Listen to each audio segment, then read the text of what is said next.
Grant jinxes another video game. Jinxing nothing. We got Elder Scrolls Oblivion on the horizon with a big remake possibly coming soon and an announcement in the next coming weeks. Huge. And some good news too. Space Marine 3 got officially announced. And Siege X, that's also bad news. Not looking great. Kind of went out on a big old fart. Welcome to Active Reload. We're going to talk about all those topics, and let's get into the freaking show. Boom.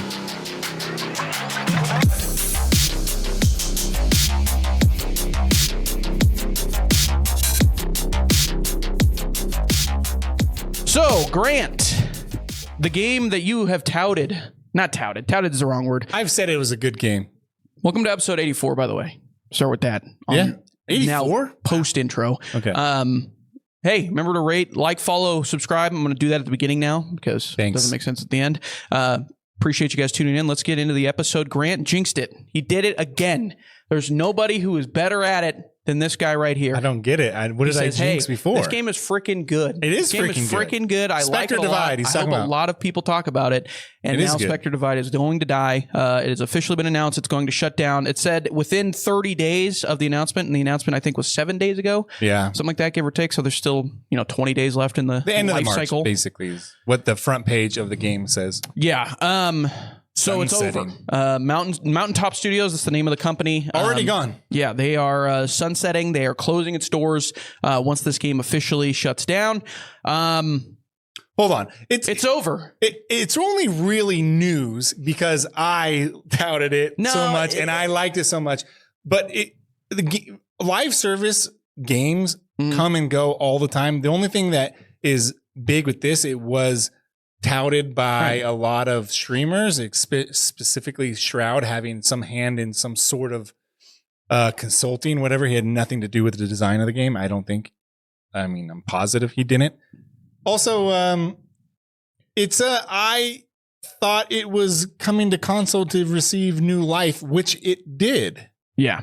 I have a picture of it. Took a picture of it being the number 2 most downloaded free-to-play game next to Marvel Rivals. At least for a few days.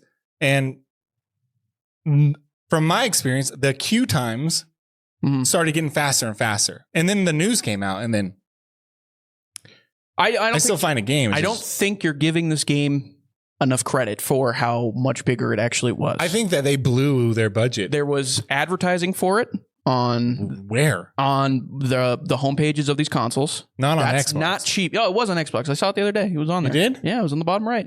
Spectre Divide, right there. You can click on it. Now it doesn't go anywhere. I didn't see one until the announcement of the closure, and I only saw it on PlayStation, and I went to go click it, and it went nowhere because they had already pulled it. And I have seen it advertised, and that's not a cheap slot to fill if you're advertising. There's a couple games not at all. Not a cheap spot to put on the. But it also might go side. with your likeness to play first-person shooters.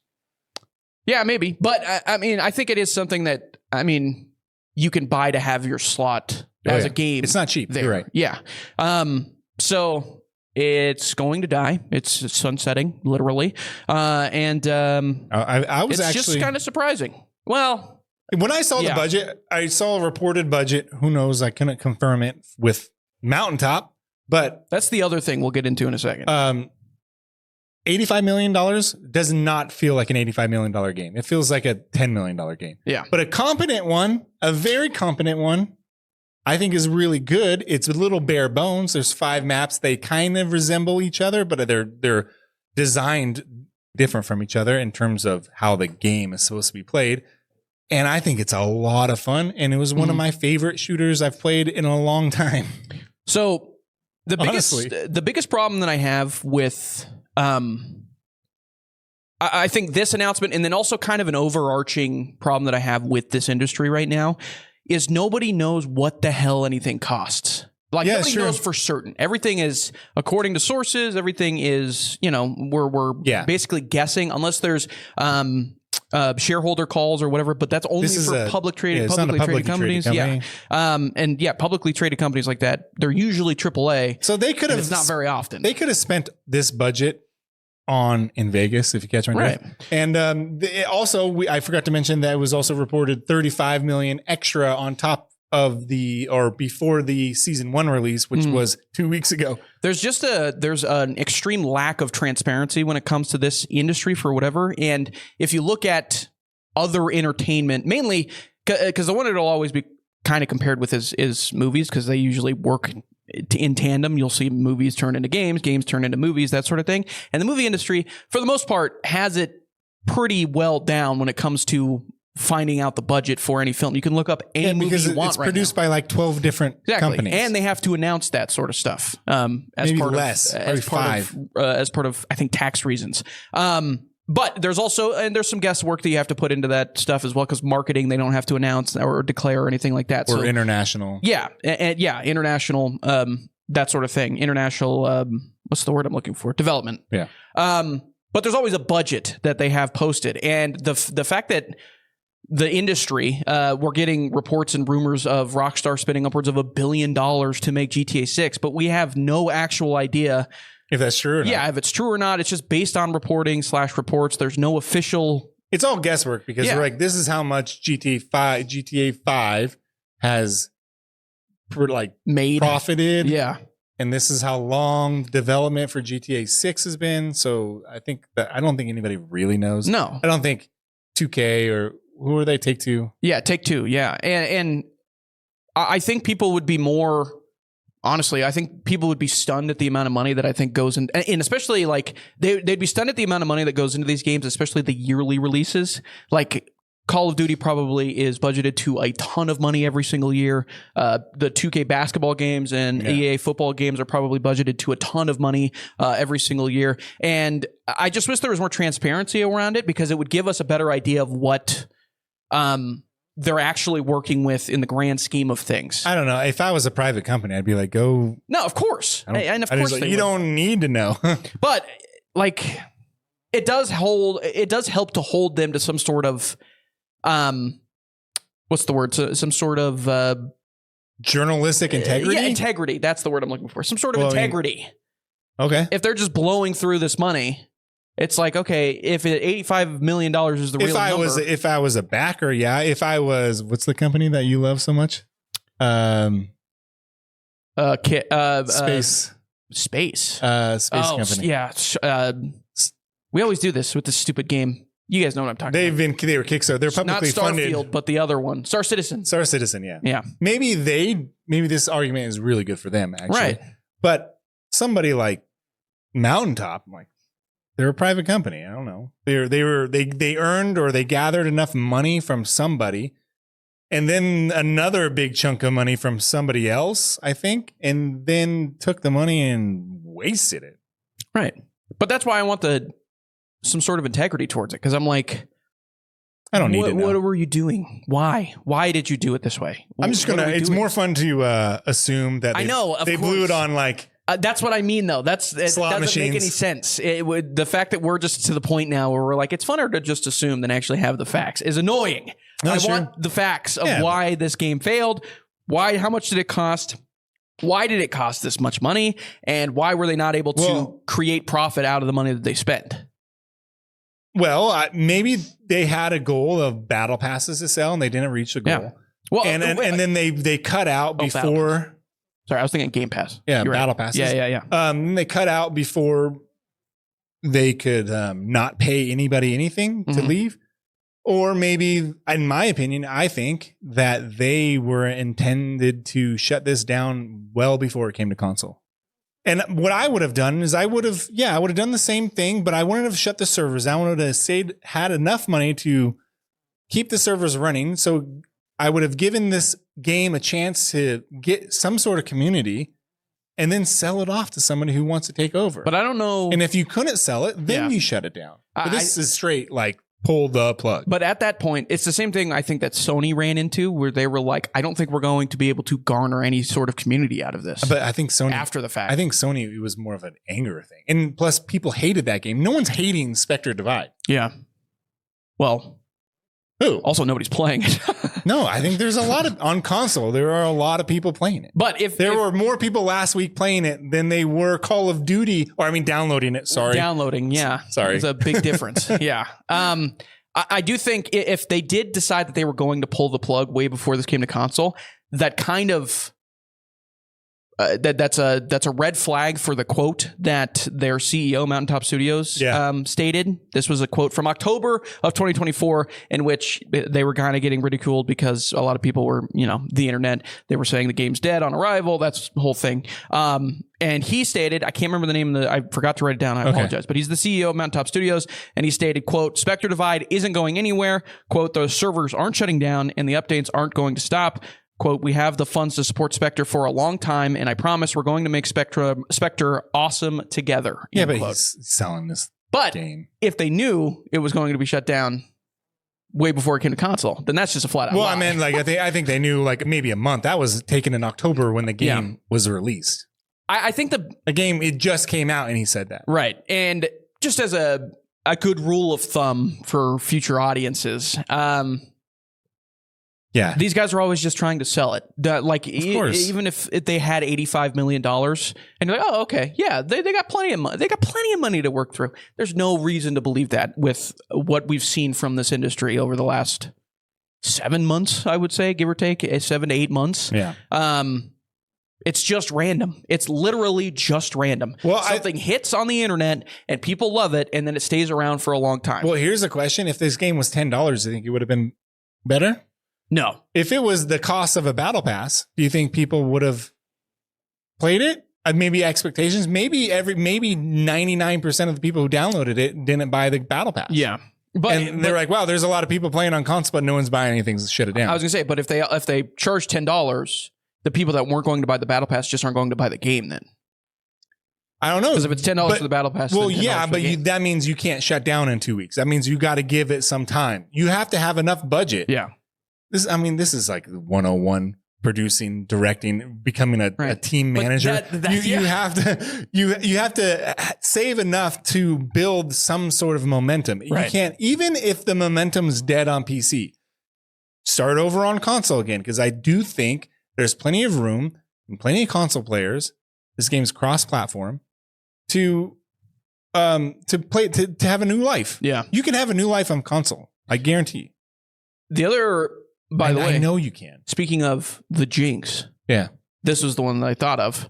Oh, really? You were on here 2-3 weeks ago, I think is what it was. And we were like, FragPunk, we cannot wait to play the game on console. And then the day we got done, it got delayed. That could be it. Off console. That's a game. Not off console. That's a game I think is going to be very successful on console. And now here's the difference between those two. I think Spectre Divide is a way better game, but FragPunk has a bigger budget for sure.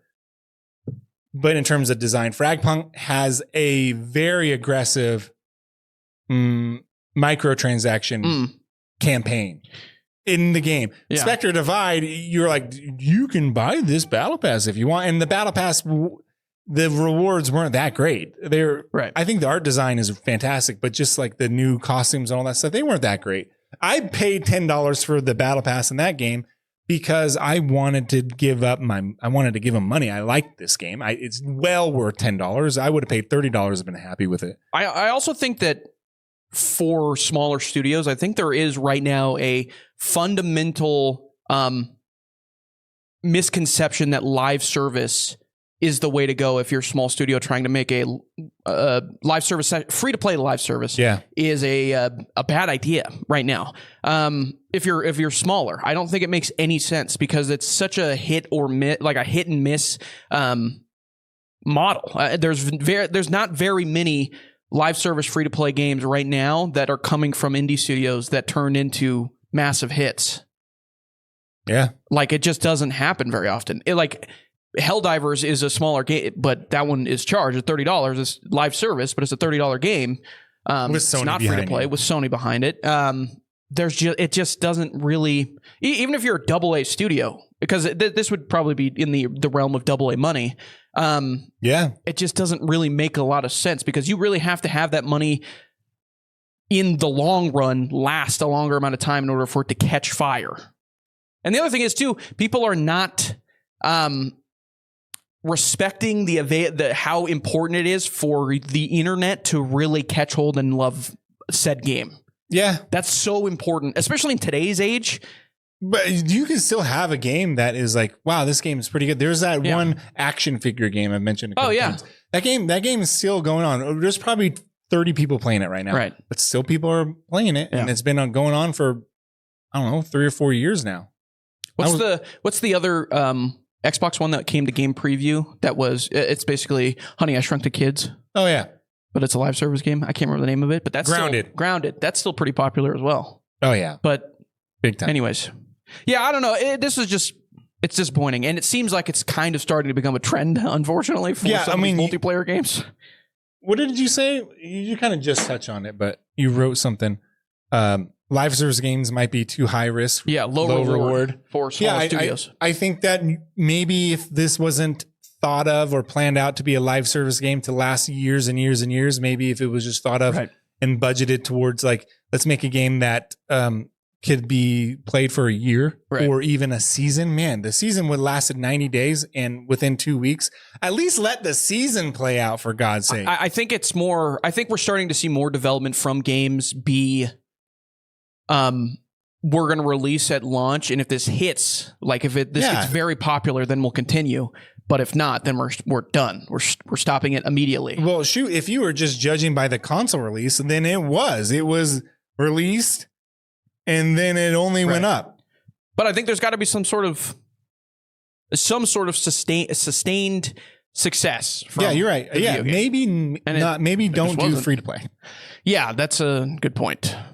Maybe you have to cover the loss that you're going to have if you do free to play. Maybe make people invest some money into it, and then they'll feel like they have to play it in order to make it make sense. Maybe move to China and you have all this taken care of for you. You do get a lot of money, or just hey NetEase, can you please buy our company? Like, do you put kernel level software on everybody's computers? Yeah, here's a lot of money. And guess what? It's working pretty well. Yeah. Okay, so let's move on. I just wanted to touch on that really quickly. What was the other one? Oh, Siege X. They had their big, their big, gigantic live stream with a whole lot of nothing in it. No, I'm sorry, that's not true. But for me, I was like, yeah, this is kind of what I thought it was going to be. Wasn't a lot. Now their live stream it was watched by a lot of people. Yeah, a lot of people were tuned in. And holy geez, was it underwhelming in terms of the show. The first hour and a half was absolutely a Ubisoft live stream filled with bloat? No way. Wow. I'm confused. I'm stunned. But what I saw, I remember they mentioned the lighting. The lighting is now back to the original lighting, where it was dark in some areas, but they compensated people hiding in the shadows, which is what the problem was, and peeking through windows with it being bright and dark in certain spots. They now put like some ghost over you, like a ghost outline if you're hiding in the shadows, like many other games do. I think that's cool. I think a lot of the new texture design and lighting design for the core maps looks really good. I think that was very smart. They honestly could have just left it with that, and it'd be like, all right. Yeah, cool. But the big sell they were trying to give us was the Siege X, what's it called? Dual front. Yeah. Stupid name, by the way. Which, it just means it's an ongoing, it's so hard to explain this game mode.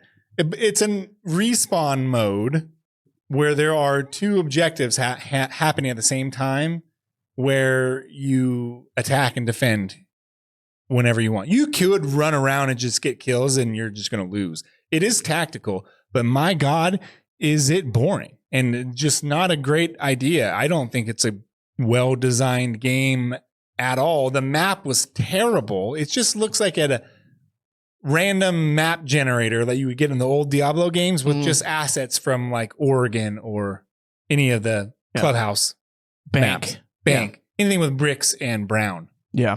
This is kind of what I was expecting from this announcement. They do decent season updates, but a lot of their big content updates have not been great, in my opinion, in terms of like the new operator stuff is usually pretty good, and it's always fun to jump back in and play with a new operator. But I mean, think of the large content stuff that they've put, the extraction game mode, whatever, or extraction. Is that what it's called? Yeah.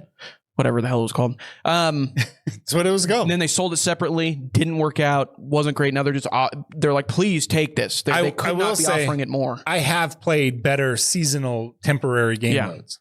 I think that's what this should have been, to be honest with you. If it would have been people would have been like, hey, this is pretty good. Exactly. Hey, it would have been memorable. But now they're like, we're going to change the entire format of Siege as you know it. This is a new game. This is a new free-to-play model game where I don't know how you're going to get people in with this game. Right. You're going to have to do the core. Nobody wants to play a video game that isn't Siege with Siege's. Yeah, you're right. With Siege's gameplay mechanics. I know what you mean. It doesn't make any sense. It feels like this is the core game remix into something else that an AI did. But that's the thing, though, is nobody's asking for that. A perfect example, Extraction.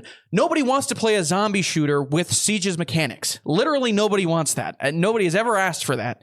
So I just don't understand why they think they need to remake the wheel a lot with this. I get they're wanting to innovate, I guess, because it can. I'm sure it gets because you got to do something. You're sitting on it. What are you going to pay these employees to do something? You saw the live stream. How many people were tuning in? They got that amount of people just looking to play Siege. That's all it is. Just You're play right. Siege. They had a great ad campaign when it came to beta codes and stuff. Yeah. Sure. I tried to get this guy one. I did give him one, but I entered it and then I nullified it. I didn't get it.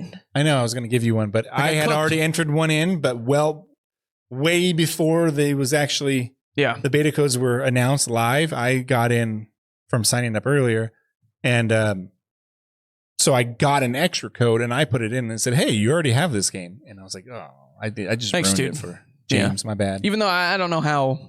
I don't think I would have played it very much. Just they also the controls were off. It definitely felt more slippery. The time to kill was higher. I think you don't insta kill anybody. Everybody drops down. Everybody. So and I do know that's already annoying. The health that you have when you're down is 200% more. You could take like 5 or 6 shots. There are so many areas in the game where you can head glitch. Yeah. So that's already the worst parts about the gunfights in that game is when someone's shooting from the top of the head because they're hiding behind cover and you're just trying to enter a building. And there's also rappelling. Mm-hmm. Oh yeah. Dynamic rappelling. I think where you try to run, you can run fast around a corner. Yeah. I could not figure out how to do it. I couldn't figure it out. I think I did it once. But it's also you would think it would be easy. You just click left joystick and move. I appreciate that part of it because there is something that says there is part of me that gets annoyed with that part of rappelling where it's like, okay, I have to go around one corner on this building and I can't. I have to get all the way back down and then re-rappel up on the other side. And by then I've wasted 10 seconds. So I appreciate that they're doing that part of it, but again, it could have been a seasonal update. Like it didn't need to be this. They also have what is it? They called it something where you can shoot the gas fire lines? extinguishers or these gas lines that just appear out of nowhere, and they look very obvious. It's a big red line. Yeah, literally a big red line on the map. And they also designed it to where it's all right angles again. There's no curves at all in this game, in this map. Think of Bank in how they have the spiral staircase going up. It's really cool and dynamic and realistic looking. This one just feels like a paintball. It feels like a Minecraft house. Yeah. Oh yeah. Or a Minecraft house. Yeah. Or like a paintball map design. Yeah. Whatever. I won't. I was disappointed. I don't think I'll play the new map. It's just not for me. That game mode's not for you. No. That's not what I'm playing Siege for. It definitely doesn't feel like this is how this game was designed. Right. I'm not trying to play Siege and play a different game with Siege's mechanics. That's not what I want to do. But you have more health. That makes me angry. I know. I can barely control the kick on this gun anyways, and you're telling me I have to do more of it? I'm not positive that it is to down somebody. It might be maybe a little bit more. Yeah. It felt like a little bit more, but it's definitely a lot more when you're on the ground. You can crawl somewhere to safety while taking a lot of shots.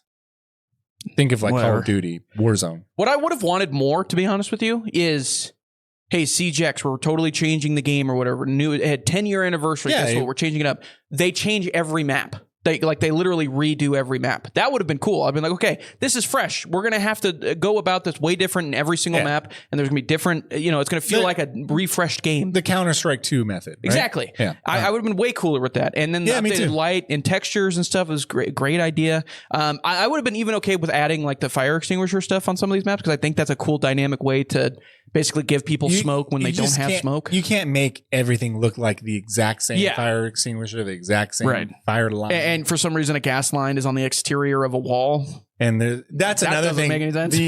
None of the interiors make any sense whatsoever. If it was a shanty town like in Rio de Janeiro, slums, that it would make sense.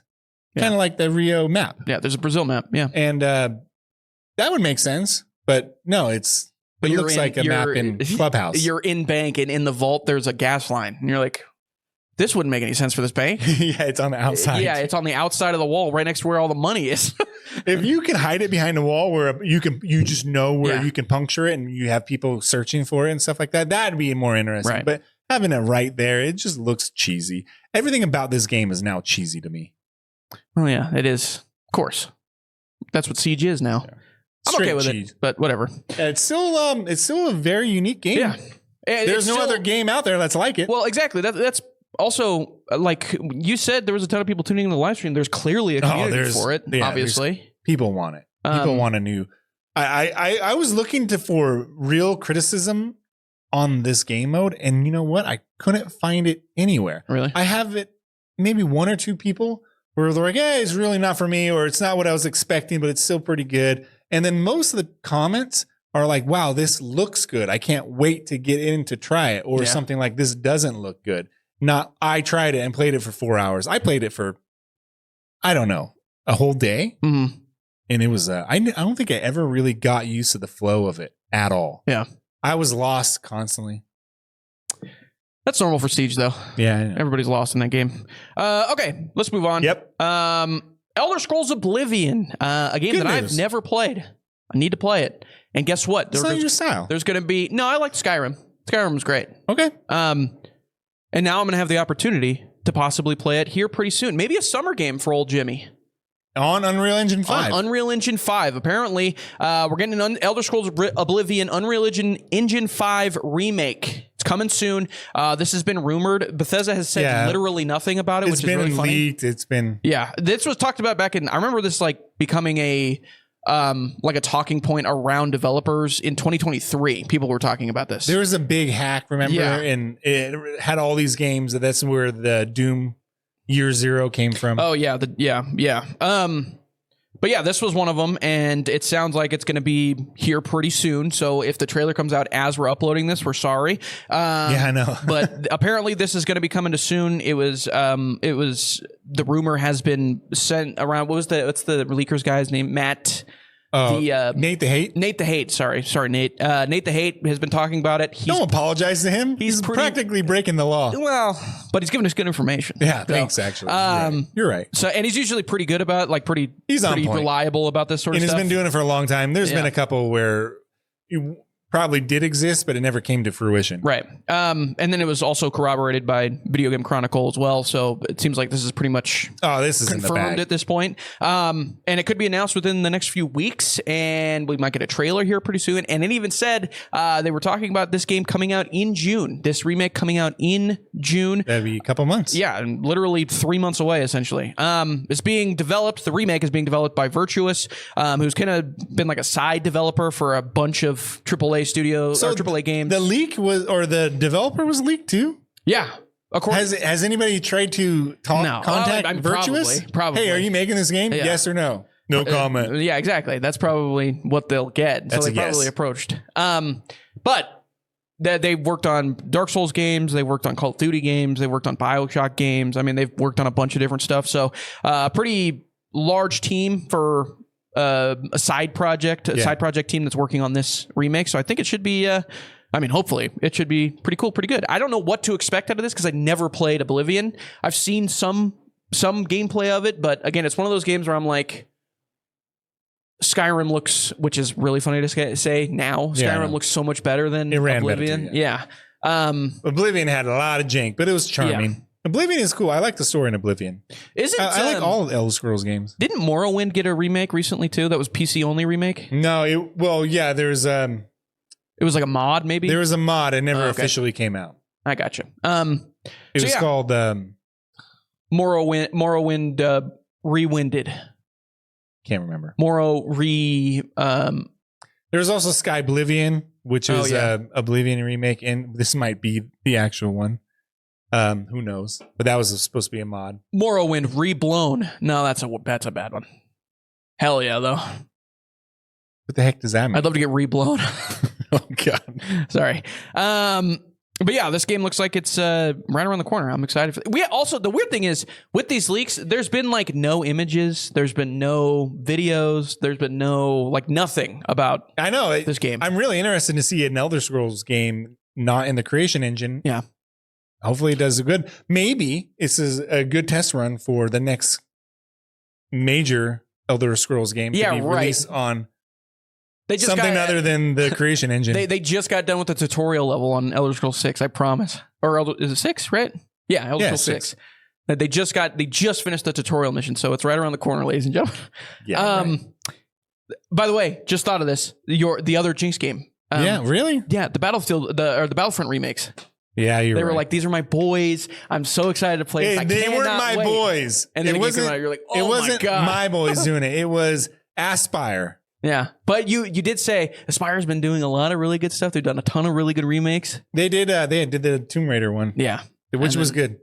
I played it recently. Yeah, but then Battlefront came out. And then Battlefront came in. It was terrible. Worst Star Wars release ever since Episode 2, or since Episode 2. That would be 7. Or 8. Oh wait, are you talking about the new movies? Yeah. Okay. God, don't. Episode 2 wasn't great just either. Give them the real names. Like, don't do the episodes because now I'm confused. Episode 2 could technically be the 1978 movie, whatever that one's called. That was Empire Strikes Back. Empire, yeah. Yeah, you're right. But now 2 is technically Attack of the Clones. Stop. So I don't know. Whatever. You know? Episode 2 sucked. All those episode 1, 2, and 3. Which one are you talking about? I'm talking about Attack of the Clones? Yes. Okay. No, originally, just now, That's yes. the prequel. Yes, Attack of the prequels Clones are terrible. Third one's okay, but no. Third one, that scene's great, but the memes are great. Yeah, it's and speaking of the memes, the memes in Oblivion are great. True, very good. I've learned a lot about this game just through the memes of people creating memes through Oblivion. So I mean, I can't think of. I mean, that might be the most memeable video game of all time. No, Gmod or Half-Life for sure. You mean Gary's mod? Yeah. Possibly. Gary's mod? Yeah. Maybe just because of the skibbity stuff. But yeah. Huge. There's so much good content. It's like SpongeBob. That's a good question. The video games. What's the most memeable video game of all time? Oh, I think it's Oblivion. Oh, there's so many good ones. The guy, the fan. I don't even know if you know this, but there's a fan that follows you around. Yeah. He's incredibly memeable. It's just because the faces look so ugly and awkward. That still happens in Bethesda, unfortunately, in these video games. Yeah. Actually, I can't wait for this game. It was in one of my most anticipated games of the year, too, by the way. I was going to say, this might be like a massive upgrade because it's like a totally different engine. Or it could be Aspire doing it. Could be terrible. It could also be awful. We've seen a couple of remasters recently that weren't great. You know what James said when I was kind of really hyping up? Not really hyping. I was just anticipating the release of the Battlefront 1 and 2 remasters with online capabilities. I was like, it's going to be good. And you kept saying, well, I haven't heard anything about it or seen anything. True. So therefore, I'm going to assume it's going to be bad. Yeah. And I was like, well, you're kind of right, but it can't be bad because all you got to do is make it work. Guess what? Mission failed. And that is what's happening with Elder Scrolls 2 as well, with Oblivion. Yeah, so Oblivion, haven't heard anything. All it has to do is work. Yeah. Work better than the original. That's actually making it work is harder than actually making Elder Scrolls 6. Yeah, well, also you're on a new engine, so we're going to start from scratch. And actually, I don't know. And also, this Unreal Engine, it's a different team though, too. To be fair, this Unreal Engine is not popular with PC guys. It's not doing well. But yeah. Except for Fortnite, maybe. To be fair, it'll be interesting to see if it's remastered. Well, when it gets released, being remastered on Actually, it's not even a remaster; it's a remake from what I saw. So remaster is the wrong word. Oh, it's a remake. If it's a new engine, total remake. Well, I take that back. It could be a remaster if it's a new engine. I'll be curious to see if they do like mod support for it, because that was like the big thing about the Creation Engine is that it's easy for mod support. And if they're doing it for Oblivion on a remake, the remake on Unreal Engine 5, which they are, how much mod support is there going to be for the remake? All that horse armor. Yeah. Now they got to resell it. Unreal horse armor. At the beginning of the end, I think, for a lot of people. that was the Oblivion right there. Yep. So yeah, that's coming out here soon, hopefully, or we'll see an announcement here soon. And it could be terrible. We'll see. The weird thing is, I'm going to be positive. I'm tired of being negative. Here's the thing, though. Bethesda, they do get away with that charm sometimes, where it's like, this is the ugliest thing I've ever seen. Oh, yeah. But it's funny. Yeah. So backwards flying dragons in Skyrim. Yeah. I remember I was like, man, I haven't seen one yet. And when I finally saw one, I was like, yes. Wish I recorded it. You might be right with not just Oblivion, though, but Elder Scrolls in general is a very... as a product is very memeable. Oh, yeah. Yeah. I mean, if you were to say which TV show is the most memeable, it has to be SpongeBob. No. It has to be SpongeBob. I don't think so. Simpsons probably is up there. No, not even close. Simpsons is up there you can use. No, because Simpsons, Homer looks the same in like Shrek? 50 different seasons. Shrek is maybe the most memeable movie of all time. I mean, it's up there. Yeah. Anyways, what are we talking about? I don't know. Video games? Hey, ending on good news. That was a good segue by you, by the way, that I just ran over. Let's end on good news quickly.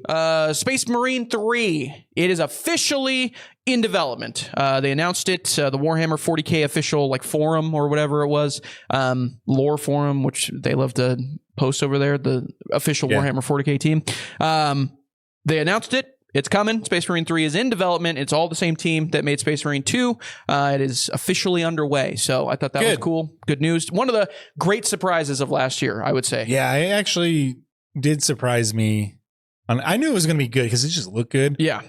But it surprised me that the actual play style of the game was not going to get super tiring for me. It just looked like I was going to play the first couple hours and then forget about it. But no, I played that game all the way through. It was a lot of fun. I was worried that because it's developed by the people that did World War Z, I thought we were going to run into the World War Z problem, which did feel like it was just after a couple campaigns, it just was like, okay, I'm doing this over and over and over again. But this felt very focused and a lot more fun. And they had a multiplayer component where they didn't put all of their money towards. Yeah. It's just a standalone, not a standalone, but it stands alone as just a multiplayer component. Yeah. Yeah. They added a new map the other day. Oh, really? Yeah. That's why I wanted to download it. I did download it. Cool. I haven't played it yet. Yeah. So shout out to the Space Marine team. I can't remember their name, but... Yeah, I know. My bad. They're gonna kill it. Hopefully, I think they'll do a good job. Also, they end on a pretty big cliffhanger, so it was like that there wasn't a Space Marine. A cliffhanger that 90% of the people were like, "Who is that?" Yeah, true. Because I'd actually be curious to see how many people who played Space Marine 2 had played Space Marine 1. Either way, it was cool. I was like, I'm interested in this guy. Yeah, I was like, oh, that I can't believe it's him. And then I looked it up who it was. Because I had no idea who it was. That's that guy. So yeah, that's in and on some good news. Shout out Space Marine 3. We're excited for it. And now it's got expectations. I'm really excited. We'll see if they can live up to them. It does have expectations. You know what I'm going to expect? I'm going to expect more human enemies. Okay. Yeah, it is 40K. I mean, there's no... Or a different enemy entirely. There were baby corpses flying around with wings on the back. Nothing is off limits for 40K. That would not be crazy to me. So. I actually did. I didn't write it down, but I did play. I downloaded 40K... The Pathfinder guys, Owlcat developers. Vermintide? What's the name of the game? Rogue Trader. Okay. So think of Baldur's Gate 3, but in 40K, and it's actually really good. Is it Trader as in Traitor? No. So you're like third trader. Okay. What? Rogue Trader. So you were apparently Rogue Traders are like what you would call, but they're just endorsed by the Emperor. So what are you doing? You're trading weapons and stuff, I guess. I don't know. If you love it's a turn-based strategy game. For what? Bartering? Is that what Dude, 40K has always been a turn-based strategy game. I know. I understand. But now we have a whole door open here for third-person you're shooter. right. Let's get and first-person shooters. I mean, they're killing it, man. I love 40K. 40K is incredible. It's awesome. Great. Awesome. I want to get a couple of books from, but I would love to get it. If someone could just tell me a novel to I can. To recommend? You can? I can indeed. Yeah, because I did that same thing. I was like, what the hell should I do? And there is a consensus, and I will give it to you. Okay, I can't remember the name of it off my top of my head, and I have it in my Goodreads And this list. guy went and got a bunch of Witcher books, but he skipped the first two ones because he thought they were...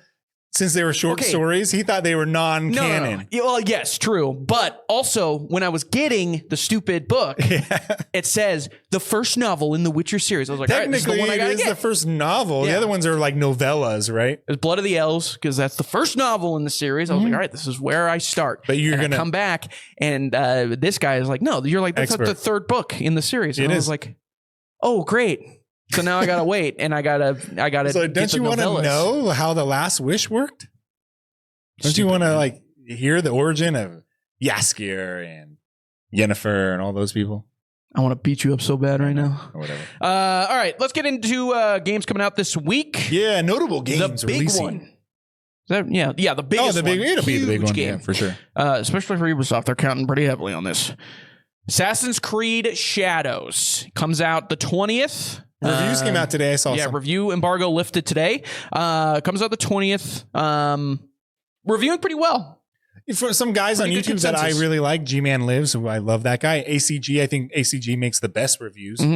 Most comprehensive. They're like 20-minute long videos where he just constantly just talks, like rapid fire. Yeah. It's not for everybody, but I love that. They both said, it's a game that feels like Assassin's Creed.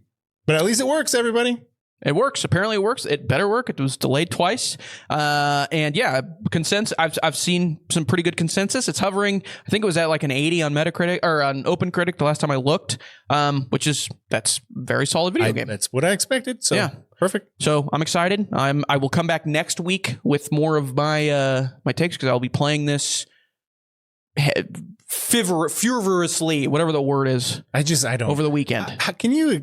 You got to come back and explain how the Animus is going to be with two people who aren't twins. So back in 2007, this guy by the name of Desmond Miles was kidnapped by this group called Abstergo. And they were like, I get all the themes in it. The themes are a little all over the place, but... Oh, I mean, especially since the story is told over the 20 years. So it's kind of... Dude. Where is it going? Where has it been? It's been everywhere. You would have told me in 2007 when I played Assassin's Creed, the first Assassin's Creed for the first time, that in 20 years we'd be having a story about how Loki and Thor are real people that existed in the real world, and they had spoilers. Yeah, they had to. I didn't even know that. Yeah, they had to avoid the cataclysmic event that they were facing by basically putting themselves into future people. I'd have been like, "What? I thought we just had this machine." I can tell you that Thor is a real person. Yeah. Odin's a real, well, maybe not Thor. Thor's almost an analogy of analogous of how to make electricity. And then there's Bluetooth guy, which that one's a little too much on the nose. Yeah. It's a rune. Yeah, I know. It's a rune. So yeah, Assassin's Creed Shadows. I'll talk about it next week when I'm playing it, or when I won't beat it, obviously, because apparently it's a pretty big game. But I'll definitely be in the middle of playing a lot of it. So I'll come back with my review. Not really a review, but my impressions, I guess. Is what I'll say. Good. I'm excited for your impressions. I'm not going to play this game. No okay, way. All right. I mean, just seeing the level, the RPG stuff, and the level up. Whatever, you're fighting some guy and he's like a red level higher than you, and you can't hit him. It's been part of the open world thing. I watched G-Man Lives go after this guy. He's just beating this guy up big time, just demolishing this guy with the Askia or whatever his name. And Isuka. And so he's beating him up for like 5 minutes, and then the guy lands one shot and kills him. But hey, high rated. That's, he went through a long time to get that high rating. I don't want. What about you? What about him? All right. So yeah, other Wreckfest 2 beta early access is March 20th. You put this down. I was reading that and I thought I wrote this. Yeah, it comes out in a couple of days. I'm big time excited. Wreckfest 2. Do they have the same tagline? No, I haven't. Drive hard, die last. Seen it. One of the funniest in the world. It's definitely going to break my PC though. It's not going to run. My PC's not going to run this. It looks fantastic. I mean, is it coming out on console? No, not on early access. Oh well, yeah, that makes sense. It'll definitely come to console. Wreckfest. Hey, you know what? Drive hard, die last. I'm really excited to actually see some the destruction, the physics and stuff, because it looks like they've worked on that the most. Now, what I'm really hoping for, and Deuce, or one of our listeners, said it too, he's really hoping that you're going to feel the ground a little bit more. So the physics when it comes to the weight and the grip of the tires is more realistic. I don't want it to be a realistic game. Hold on a second. I don't want it to go more arcadey. Is this game not just you're in a pit with a bunch of other people running into other cars? No, it's like racing. Oh, I thought it was just a whole bunch of stuff. A lot of modded. I thought it was just too. a demolition derby. Yeah, no. I thought that's all it was. No, I didn't know that. Okay. The tagline is drive hard, die last. Yeah. So I thought you were just killing people. It does encourage you to race dirty. To Wreckfest? Yeah.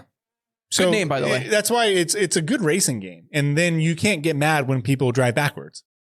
That's true. That's what everybody wants to do in the NASCAR games. That's why they stopped making them. They're like, nobody's playing this seriously. They're going to make new NASCAR games. And it's going to be made by iRacing. What is that? iRacing? iRacing, yeah. Oh, my God. They have the rights to NASCAR now. Good job, because there's going to be people that hate that game. Why? Because iRacing is super, like, hyper realistic. That's like what they live off of. Yeah.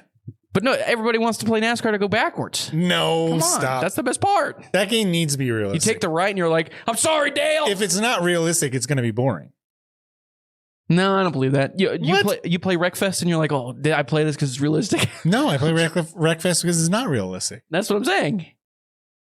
Yeah, exactly. But if I was to play Wreckfest on Talladega, just going in one direction and getting penalized for going backwards, because the funnest part, it had the same physics. It needs to be iRacing physics in order for it to be more fun. NASCAR is played more fun when it's realistic, with the very small intricacies of passing people and stuff like that. Gotcha. The skill involved. Otherwise. But everybody's going to be driving to the same. No one's going to pass anybody. Everybody is the same stock car. It is stock racing. Yeah. It's just like what? There's 3 different engines: Dodge, Chevy, and yeah. I mean, that's how it is. That's how it is for like Formula 1 too, and like Toyota, maybe. Yeah. Anyways, Wreckfest, drive hard, die last. Good name. Speaking of bad names, though, we got another one. Ladies and gentlemen. I saw this. We got another one. Let's go. It's not because I did not put this on here because I was excited. You can't just keep picking on Japanese games that use... hey, how about this, Japanese games? Make a better name. How about that? New to the games industry is Atlier, Yumia, the Alchemist of Memories, and the Envisioned Land. Coming out March 21st for the PlayStation 5, 4, Xbox Series, X and S, and 1, Switch, and PC. March 21st. Do you remember what I just said? Atelier Yumia. Yep. Atelier, Yumia, the Alchemist of Memories in the Envisioned Land. Hey, it's a I think the Atelier games have been around for a while. Is it French or is it Japanese? Atelier or Atelier? That must be French. Okay. It's a third-person hack and slash JRPG. It looks like a third-person hack and slash JRPG. In a world where alchemy has become taboo and is considered evil. Wow, I've never seen that before in a video game. Atelier Yumia, the Alchemist of Memories and the Envisioned Land, follows the adventures of Yumia Liesfeld. That's a weird name. And her companions as they seek to uncover the truth behind the fall of the Aladician Empire, which once thrived with alchemy and the memories of a lost history. Do you know how many times that story has been played out? That same story. That same story is in The Witcher 3, in the Witcher universe. Which one? Oh, wait, it's not in The Witcher 3? Yeah, it is when you go to Novigrad. And the guy making all the gold? witches are being prosecuted. Oh, because of persecuted. Right. Because it was outlawed. But witchcraft was outlawed, not alchemy. So it's different. Whatever. Magic. Yeah, so I just wanted to put that on there because it's a funny name. It's a bad name. Add it to the list. Also, we like JRPGs around here. I do. Are you kidding me? Count me out. I'm sorry. There's just not. I can't do it. I can't. My game of the year last year. I know, and I can't do it. It's just never been for me. What was your game of the year last year? It's not Doki. That was 2 years ago. Why can't I think of it? The VanillaWare game. There you go. Not very good. Vanillaware game. Unicorn Overlord. Oh, right. Yeah, that's another. And it's turn-based strategy. Oh my, throw me off a cliff. It not only is it turn-based strategy, it is an auto battler. Turn-based strategy. Hey, if you put a weapon to my head and said, hey, you got to play, I'd say pull the trigger. It's over for me. I don't want to do this. Probably my favorite game of this generation. This generation? Yeah, and Cyberpunk. Oh my God. I would get Cyberpunk and Unicorn Overlord right there, dude. I have put so many hours in that game. I love that game. I don't even want to talk about that game more because I know so much, but that is one of my all-time favorite. You got to give a shout out to my buddy Turner because he started playing that game because of you and he loved it. He did. Yeah. Fell for it, unfortunately. I bet he's still playing today. He probably is. I don't know. I'll have to ask. Hey, Turner, are you still playing the game? Yeah. I'm waiting for an answer. Okay. That's what I thought. What are you playing? Games we're playing. Let's move on. MLB Show came out. Playing that. Pretty solid game. I like it so far. They added a new game mode that you can do in Diamond Dynasty, which was a very, very good idea. What is it? It is. It's called Diamond Quest, and it's basically a. Sounds like a JRPG. It's kind of like you're playing a board game, essentially. Okay. And each time you roll a literal dice. You roll a dice, and that's how many moves you can make. Or do you roll two? Is die multiple or is dice? Dice. Whoa. It's a die. Okay. That's weird. I never thought about that. It's a die. You roll a die, and depending on what you roll is how many moves you can make. And there is the CPU playing against you, essentially. And if the CPU lands on you, you play a game against it on like Legend, which is not easy to do. And if you lose a bunch of what they collect in the game is called peanuts, which is really funny to hear people talk about in any other sense. They're like, oh, I lost 500 of my peanuts, dude. This stupid guy beat me. Wait, did you really not know multiple die? Dice? Why would I know that? You're joking, right? I don't know. I thought dice. Hey, whatever. Dice is dice. I mean, it's acceptable if you have one die and you call it a dice. Then that's fine. It doesn't bother me. You should go. But this guy comes to my office and tells me to capitalize certain letters. That's true. Well, that's only because you messed it up. Yeah, I mean, if I say Lord of the Rings and I capitalize of and the, like he gets upset and has to sit down on my computer and change it. I mean, because it's not right. No, it's not correct. Exactly. Why does that annoy you? No one else is reading. Because it's easy. It's just you're pressing shift or not pressing shift. But the Diamond Quest mode's good. Good. It's pretty cool. It's very unique. There's not another sports game that does that, and it's fun. It's a good time, and the game itself is fun. They've added new legends, new game modes. Still the best single game mode that I think is a very entertaining a way to tell story through sports is those Negro Leagues chapters that they do. It is so good. It's so well done. And they're on their like third season of doing it. I love the way that they do those stories. I think it's very fun, very cool. And it's made me want to go to the Negro Leagues Museum in Kansas City like more than ever because I want to go see all that history there. You're a big baseball fan too, huh? Yeah, that's true. I don't know if, it's as well received everywhere else, but I think it's good old American history, baby. Yeah, it's great. It's a fantastic way to tell that story. And for people to pay attention to it. I think it's great. There's also, I like Home Run Derby. Have they? I don't know yet. MLB The Show. I don't know, but I know some other old baseball games. They would change up Home Run Derby to be like a map where you're a little miniature and you're in a kitchen or something, and you could hit a home run and knock some plates off the wall. And that's stuff. the Bigs. That's cool. The Bigs did that. Okay. Bigs was awesome. I 100% agree. Again, the downfall of the arcade sports games that we have not received since then. But yeah, that was a very cool mode. You could play in in Atlantis. That was one of the stadiums too. It was just It says you're playing Assassin's Creed Shadows. Well, not yet. I'm saying I will be playing Assassin's Creed Shadows. Okay. All right. Can I tell you what I'm playing? Go ahead. All right, I'm going to start. Bigs too. No way. I'm going to start with a little bit. How much time we got? Okay. I'm going to start with Split Fiction. Oh yeah. I'm going to say a little disappointed with this game. Get ready for a bad take, ladies and gentlemen. No, it's not a bad take. It's just that bad take. The game in the first couple hours, because that's all I played is 2 or 3 hours, is some very serious, straightforward, extremely easy platforming. Mm-hmm. And that's it. The boss fight was cool, but it felt like a tutorial. So I'm playing with my wife. She did not like the fact that she didn't like the settings at all. She thought that they didn't meld well with the characters. So it seems a little weird, and I don't know. That didn't bother me at all. What did bother me is like it did not hold my wife's attention or my kids' attention whatsoever. I have no one to play this with now. Nope. And the story really didn't kick in. It didn't. I like the pace of it. The pace is frantic. It's pretty high. It's pretty fast. But you didn't get into anything revolving emotion whatsoever or anything. Yeah. So you're basically quantum leaping, right? Yeah, and it was I like that. Very basic platforming. And also, like, I go over here and lift this one up while you do this and fight these guys. Then you go lift. We help. It's like the push and pull sort of thing. It's just it was a little too much. So I know that people like this game a lot, and it's being reviewed very well received. Very well. So I'm sure it gets better. But I'm at the point where it didn't get better, and no one wants to play with me now, and I want to get my money back now.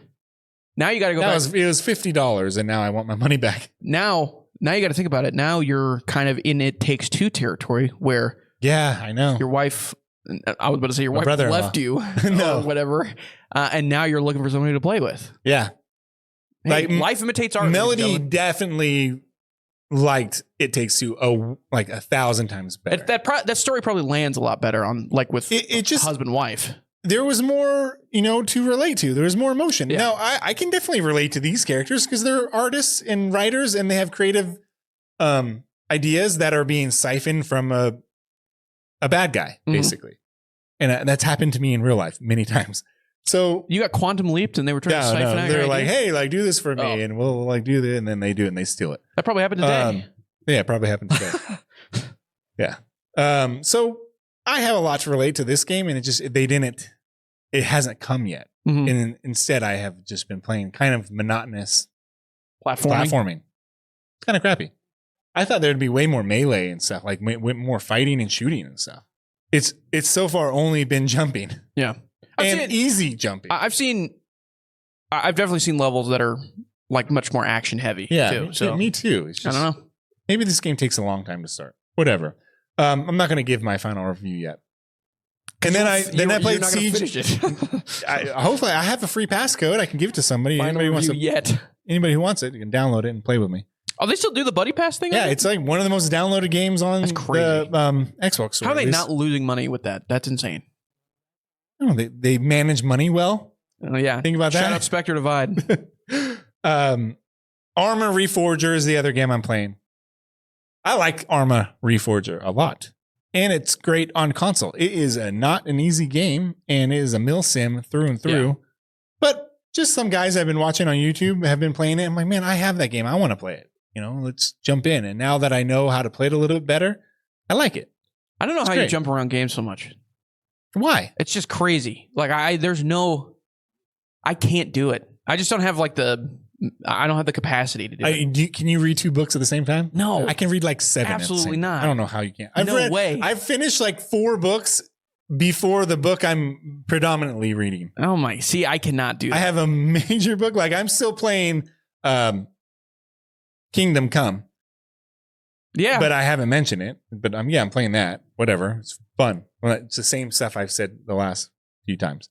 But ARMA Reforger is really cool. I like a game that is an online shooter that is a niche audience it's blowing up big time. Yeah.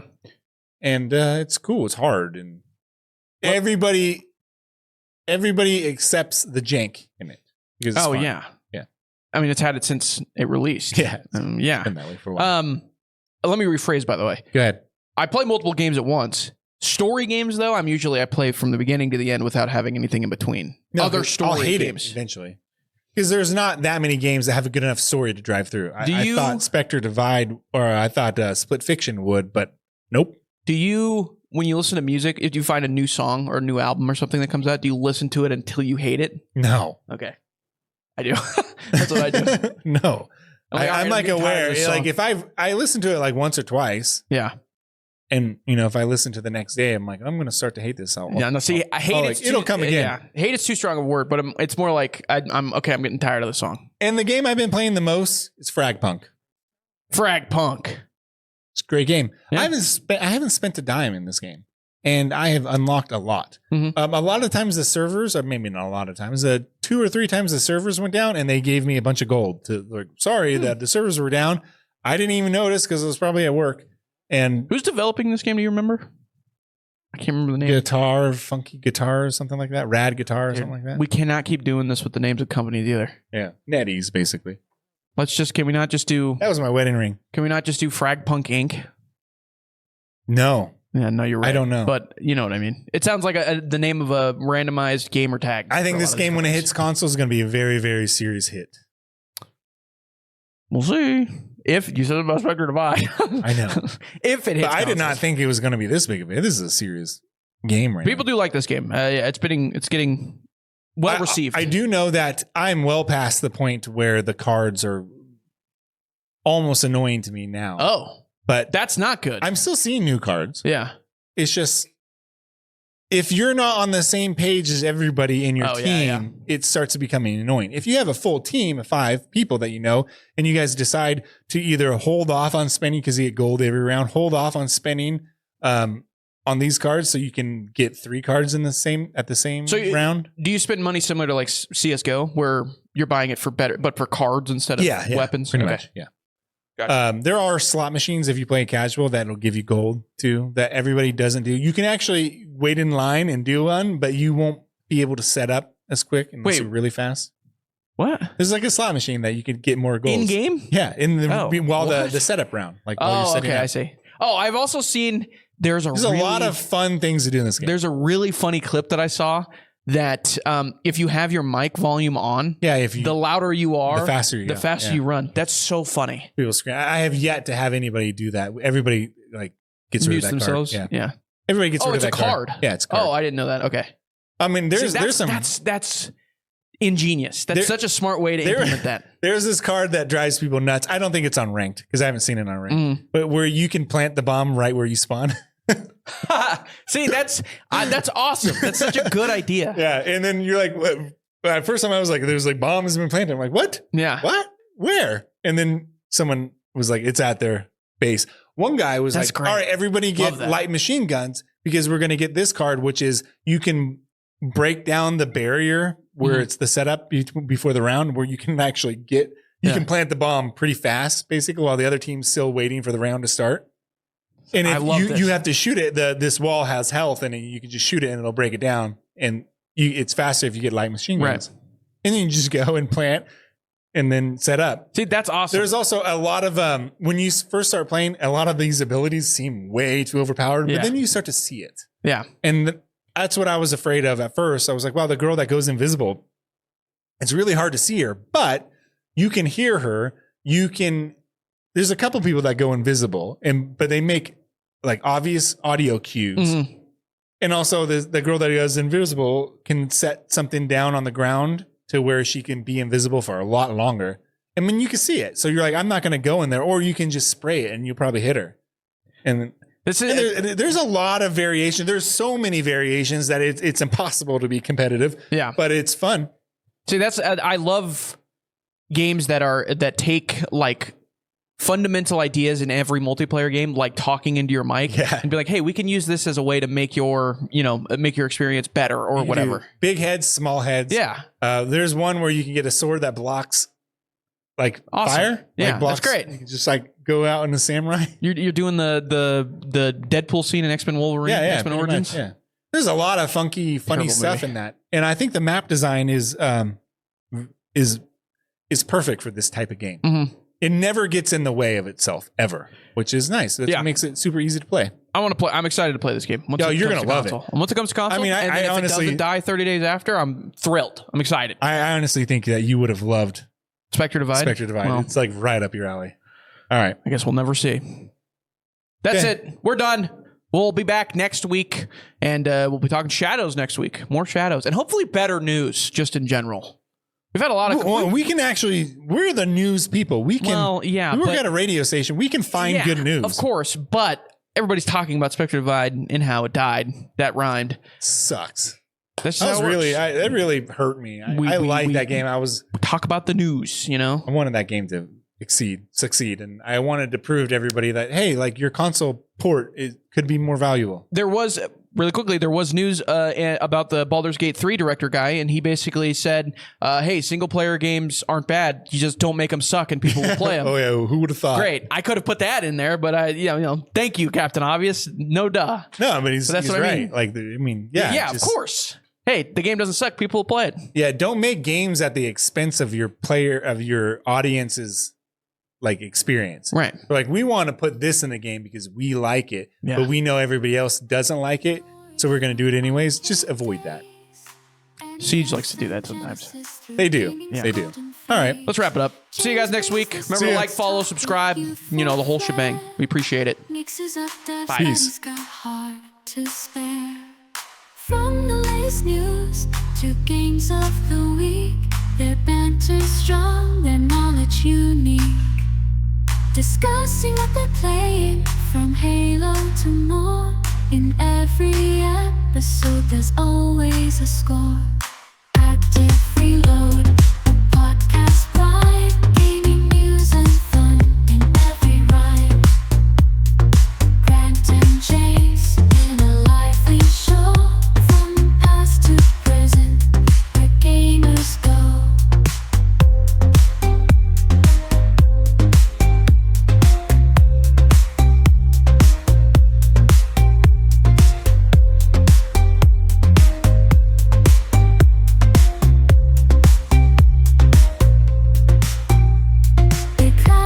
Console wars, young versus old. James with his Xbox, Grant with stories untold. Notable releases every week they share, from RPGs to sports with passion and care. From the latest news to games of the week, their banter's strong, their knowledge unique. Discussing what they're playing, from Halo to more.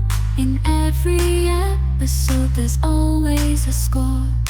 Active Reload, a podcast vibe, gaming news and fun in every rhyme. Grant and Jace in a lively show, from past to present, where gamers go. Generations clash, but their love remains. Through every episode, their passion sustains. From retro classics to modern quests, in the world of gaming, they're the best. So tune in weekly for the latest spree. With Grant and James, it's the place to be. Active Reload, where gaming's key. In every episode, hear the joy they bring. Active Reload, a podcast vibe, gaming news and fun in every rhyme. Grant and Jace in a lively show, from past to present, where gamers go.